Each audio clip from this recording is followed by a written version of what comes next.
গ্রামের ভাষায় একটা কথা আছে, একে দুষ করলে দশেরে পায়। হ্যাঁ, তা একজন পুরুষ এখন অপরাধ করছে, পুরো বিশ্বের পুরুষকে এখন কি ভাবতেছে, খারাপ ভাবতেছে। আলভির কথা বলছি, আর কার কথা বলবো, ঠিক না? এখন ফেসবুক, ইউটিউব, টিকটক সবখানে তোলপাড় আলভি, ইকরা, তিথি, এই তিনজনকে নিয়ে কিন্তু ফেসবুকে এখন তোলপাড়। এখন আবার ইকরা আপুকে নিয়ে কিছু কিছু ভিডিও দেখাচ্ছে, উনি নাকি পরকীয়া করতো, খারাপ কাজ করতো, মদ পান করতো, মানে বাজে নেশা করতো। তো মানুষটা এই দুনিয়াতে কি করছে? হ্যাঁ, উনি খারাপ, উনি অনেক খারাপ ছিল, কারণ ও আলভির স্ত্রী ছিল। এখন যাই হোক, যেটাই হয়েছে, উনি এই দুনিয়াতে এখন নাই, আমাদের মাঝে উনি এখন আর নাই। তা আমাদের দরকার, একটা মানুষ যখন মারা যায়, ও যতই খারাপ না হোক, বলতে হয় যে না, লোকটা ভালো ছিল।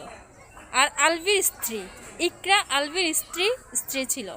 তা এখন এটা চিন্তা ভাবনা কথা, যে উনি মারা গেছে এ দুনিয়াতে, আলভি তো ওনাকে কখনোই শান্তি দেয় নাই। সুখ বলতে কী জিনিসটা, আমরা সেটা ফেসবুকে, নিউজে সব কিছুই দেখছি না, সবাই দেখছি, কিন্তু উনি শান্তি জিনিসটা পায় নাই। এখন পৃথিবীতে নাই উনি, বেচারা পৃথিবী থেকে গিয়েও কিন্তু শান্তি পাচ্ছে না।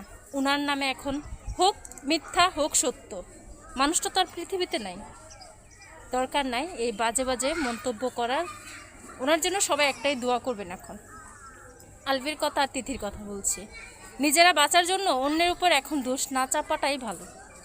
উনি কি করলো না করলো, আমি ধরছি যে উনি অনেক খারাপ ছিল, তোমরা ভালো ছিলা, উনিই খারাপ ছিল। কিন্তু তোমরা এত খারাপ কেন ছিল? একটা মানুষের প্রতি এত খারাপ একজনের কেন আসে? অপরাধ তো আর এক হাতে কখনো তালি বাজে না, দুই হাত লাগে।